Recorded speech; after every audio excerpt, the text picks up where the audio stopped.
Rafiki yangu Monica nyumbani kwangu. Asante rafiki yangu Rabel. Karibu mtaani kwetu. Huku ndiko kunaitwa Teremka Tukaze. Teremka Tukaze? Kwa nini mtaa mmeita jina hilo? Kumeitwa hivyo kwa sababu hapo nyuma kulikuwa na nyumba za udongo mtaani hapa. Na ndani kulikuwa na vitanda vya miti tena vinafungwa kwa kamba. Ama kweli huku ndo mtaani kwenu Teremka Tukaze. Maisha yenu ya Kiswahili na mambo yenu ya ajabu kweli kweli. Wacha we, kama ulikuwepo vile. Na mtaa wa ajabu na kuna maajabu kweli kweli. Hapa mtaani kwetu kuna uchawi. Unaujua uchawi wewe? Ni nyumba ya ulisi na wenyewe hawataki kuhama mama. Unajua kwa sababu gani? Wana vitu vyao majumbani. Mizigo ya maana, si unaelewa? Teremka Tukaze hiyo. Rebeka, unaongea kama cherehani. Hebu tuachane na hayo mambo ya mtaani kwenu Teremka Tukaze. Kitu gani hasa kinakufanya unipigie simu? Nimemuona mume wako Makamba hapa mtaani kwetu Teremka Tukaze. Nimemuona kwa macho yangu mawili. Tena amepanga nyumbani kwa Bikoroboni. Makamba, Daniel Makamba, mume wangu? Hapana, sio kweli. Mwasibu kwenye kampuni kubwa. Haje kupanga huku Uswahilini. Rafiki yangu Monica, macho yako yataona. Na ndio maana mimi nilikupigia simu uje ushuhudie mwenyewe. Sitaki tu kuongea mengi. Sawa, tutaona. Saumu mchumba wangu, hii hali imenitokea ghafla. Nilikuwa nimelala. Nashangaa baada ya kuamka nilijikuta sioni na nina maumivu makali kwenye macho yangu. Pole mchumba wangu Chepe. Lakini naomba nikuulize. Mimi na yeye tuna muda gani katika maisha yetu? Una maana gani kuniuliza swali hilo Saumu? Tuna muda mrefu, zaidi ya miaka 2. Sasa kama tuna zaidi ya miaka 2 mchumba wangu Chepe, mimi huwezi kuniongopea na kujua vizuri wewe na maisha yako yote. Mimi huwezi kuniongopea hata kitu kimoja. Sasa mimi nakuficha nini? Na kueleza ukweli. Nilikuwa nimelala. Baada ya kuamka najikuta sioni. Huo ni uongo Chepe, huwezi kuniongopea. Mimi najua kila kitu. Mmeiba begi la msichana mmoja anaitwa Catherine Ndoki. Watu wa kitongoji hiki Teremka Tukaze?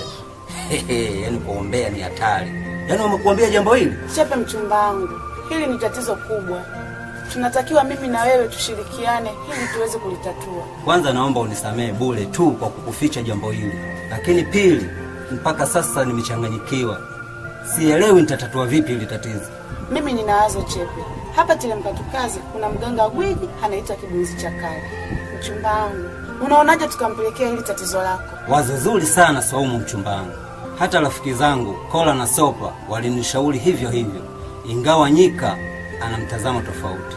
Huyo rafiki yako Nyika ana mtazamo gani? Nyika na mke wake Abigaili walinishauri niende kwa mchungaji wao na Bikifaru. Ni wazo zuri mchumba wangu Chepe. Wewe sasa una tatizo. Na utakiwi kuchagua wapi utatatua tatizo lako. Nimekuelewa mchumba wangu Saumu. Asante kwa kuona mimi katika hiki kipindi kigumu. Usijali mchumba wangu Chepe. Sasa tutaanza kumpeleka Catherine Ndoki kwa mganga Kibunzi. Dawa ya moto ni moto. Makamba rafiki yangu, mbona unanishangaza? Tena unanistaajabisha. Wewe umesema ulilala ndani na bibie. Asubuhi unaniambia kwamba mlango ukufungua umefunga kwa ndani na wala haukuvunjwa. Na Catherine hayupo. Mimi haya mambo naona kama vile ni mambo ya mtiza. Kwa sababu ni kweli kabisa. Mimi na Catherine tulilala ndani. Lakini asubuhi nilipoamka nilijikuta niko peke yangu na mlango umefungwa. Sasa mimi ndio maana nimekuita wewe rafiki yangu ili uweze kunishauri. Nisaidie rafiki yangu. Unafikiri tutaanzia wapi? Maana ni heri mtu angekopo hajarudi nyumbani. Tungesema tutaanzia vituo vya polisi. Tukitoka vituo vya polisi tutaenda kwenye hospitali. Tukitoka hospitalini basi hata mwisho wa siku tukakague hata kwenye mamonchwali. Lakini huyu mtu kapotea ndani kwako. Unavyofikiria tutaanzia wapi? Yaani mimi nimechanganyikiwa kabisa. Na sijui wapi kwa kuanzia. Alafu hilo jambo la polisi. Yaani polisi sitaki kuwasikia kabisa. polisi hawana dogo Rugendo.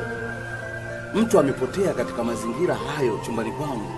Wewe unafikiria itakuwaje? Wataniweka mimi ndani, watanishikilia. Basi kama ni hivyo, tufanye mpango wa kwenda kwa mtaalamu. Mtaalamu? Una maana gani Rugendo? Na maanisha mganga. Hapa mtaani kwetu kuna mganga maarufu sana. Anakwenda kwa jina la Kibunzi. Mpaka mtoto mdogo ukimuuliza atakwambia sifa zake. Mimi huyo mganga Kibunzi namfahamu vizuri sana. Alishawahi kufika mpaka hapa kwa ajili ya matatizo hayo ya Catherine. Aliletwa na mchumba wangu Zakia. Kwa hiyo mimi siamini kama tukienda kwa mganga Kibunzi tunaweza kupata ufumbuzi wa jambo hili. Kama ni hivyo basi inabidi tufunge safari na tutoke katika hichi kitongoji cha Teremka Tukaze. Twende nje kabisa hichi kitongoji. Huenda tukapata msaada mwingine huko. Sawa rafiki yangu Rugendo. Mimi nimesikiliza ushauri wako. Akili za kuambiwa changana za kwako. Kwa hiyo naomba unitafakari kisha nitapata ufumbuzi wa jambo hili. Basi sawa, hamna shida. Mimi nashukuru. Lengo langu mimi nikikuona wewe ukiwa na furaha ndugu yangu. Sawa rafiki yangu. Asante sana na asante kwa ushauri.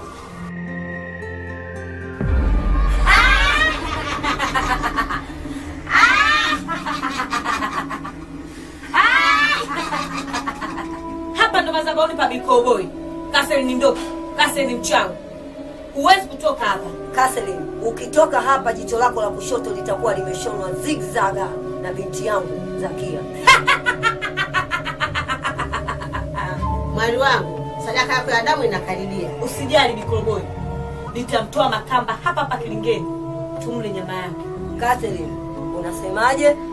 Je, uko tayari kujiunga madhabahu ya Bikoboy ili vita hii iishe kabisa? Sipo tayari kujiunga kwenye genge lenu. Huko nilikotoka mimi ni kiongozi mkubwa sana. Sasa wewe kama kiongozi, mbona mwepesi kama ugua?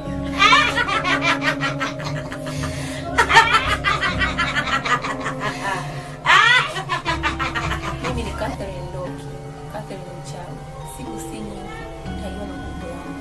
Siku saa nyingi? Siku gani? Siku sio na jina?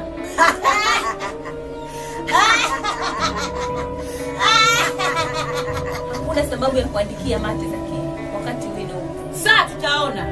Wino upo. Tena mwingi tu wa kutosha. Sindano naozi pia upo. Nitakushona ile jicho lako la kushoto Catherine Ndoki. Wewe unajifanya unajua kuchukua chumba za watu. Mume wa mtu, mume wa Monica. Mimi na wewe Zakia wote niweze. Funga domo lako, Catherine. Hapa upo katika mtego wa msege mnege. Muda wowote anaweza kuwasha moto. Nipo tayari nishone jicho langu la kushoto, lakini sio kujiunga kwenye genge lenu. Kwanza mimi uchawi siutaki. Uchawi utaki? Umeshamloga Zakia mguu umeharibika. Kekoko. Kanganda kosela. Kekoko. Kanganda kosela. Sadine. Kanganda kosela. Mchawi. Kanganda kosela. Mkoma. Kanganda kosela. Kekoko. Kanganda kosela. Kaluga. Kanganda kosela. Mchawi. Kanganda kosela. Mikwani. Kanganda kosela. Mkoma. Kanganda kosela. Kekoko. Kanganda kosela. Kekoko. Kanganda kosela. Kanganda kosela. Kikika. Kanganda kosela. Kekoko. Kanganda kosela. Kekoko. Kanganda kosela. Sedine. Kanganda kosela. Kaluga. Kanganda kosela. Mkomeni. Kanganda kosela. Mkoma.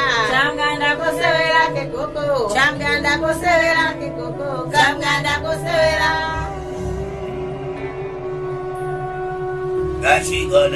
Gashigona wakitea kubeleketa shiele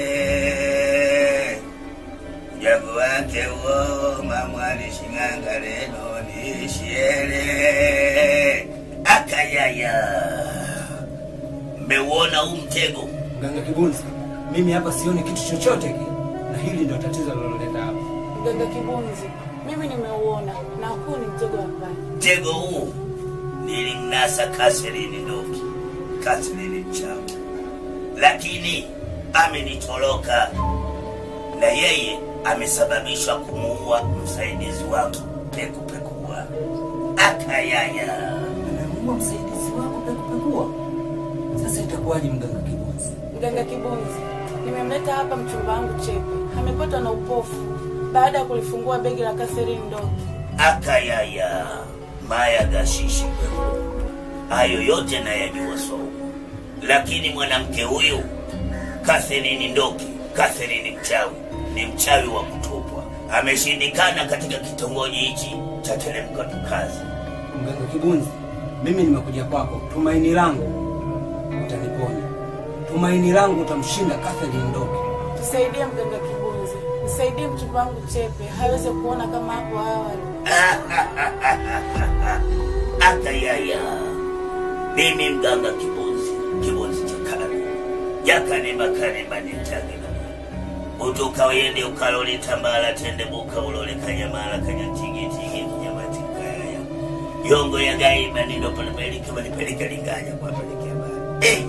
Ya ulole mananike nikiliko maomba ulole. Catherine Ndoki, Catherine mchawi. Mimi si mwezi. Tafuteni kilinge kingine. Hakayaya.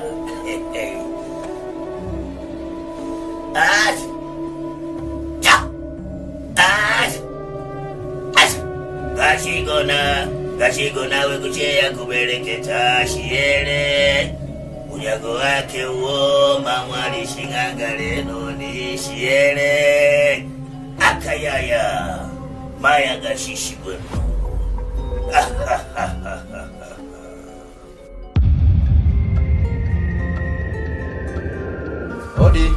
Odi wenyewe. Dada Rebeka. Abe. Karibu. Asante dada Rebeka. Nimeitikia wito. Nimefika tu nyumbani nikaambiwa bwana una haja hata kuingia ndani kwa sababu dada Rebeka ana shida na wewe muhimu sana. Karibu sana. Nakuja.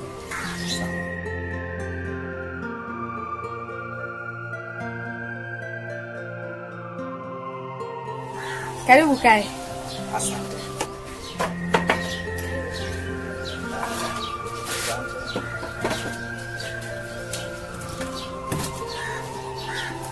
Mimi nilifikiri mazungumzo ni madogo tu, lakini mpaka tumekaa chini naelekea mazungumzo ni makubwa. Hapana, mimi sina mazungumzo marefu sana na wewe, ila kuna mwenzako ndio anataka kuongea na wewe. Rebeka, ina maana siku hizi wewe umekuwa mshenga, si ndio?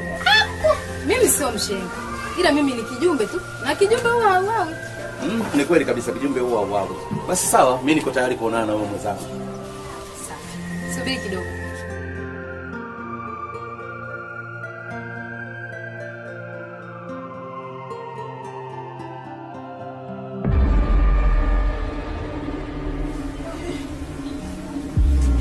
Makamba mme wangu. Ni wewe au macho yangu yananiongopea? Wewe ni nani? Na umenijuaje mimi? Mimi ni mke wako Monica. Tulie hapa mbele ya madhabahu ya Mungu. Kifo tu mimi na wewe ndio kinachotutenganisha. Mimi sijawahi kuoa katika maisha yangu. Sijawahi kuoa mpaka hapa nilipo. Sijui kama umenisikia vizuri. Makamba mme wangu. Mimi ni mke wako Monica. Basi hebu muogope Mungu. Kama hiyo ndio mipango yenu na huyu Rebeka. Rebeka. Rebeka. Vipi, mmemaliza? Ayamalize na nani? Nisikilize Rebeka. Kama kuna mambo mmeyapanga na huyu mwanamke, nimemueleza ukweli. Mimi katika maisha yangu sijawahi kuoa. Na naona hapa hakuna cha kuzungumza. Hakuna kitu hapa. Asanteni sana. Usifanye hivyo Makamba. Huyu ni mkeo. Na ana ushahidi kila kitu. Ana ushahidi gani? Una ushahidi gani wewe? Makamba, ina maana kweli leo unanisahau, unanikana mbele ya mtu mmoja. Ni mke wako. Ni mke wako.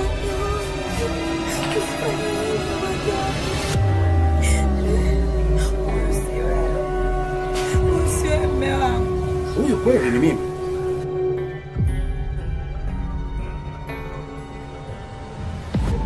Naona moyo we mwenzenu, naona moyo. Haya. Naona moyo we mwenzenu, naona moyo. Haya. Hali ya kugongwa na nyoka, naona moyo kuwaka. Hali ya kugongwa na nyoka, naona moyo kuwaka. Hali ya kugongwa na nyoka, naona moyo kuwaka.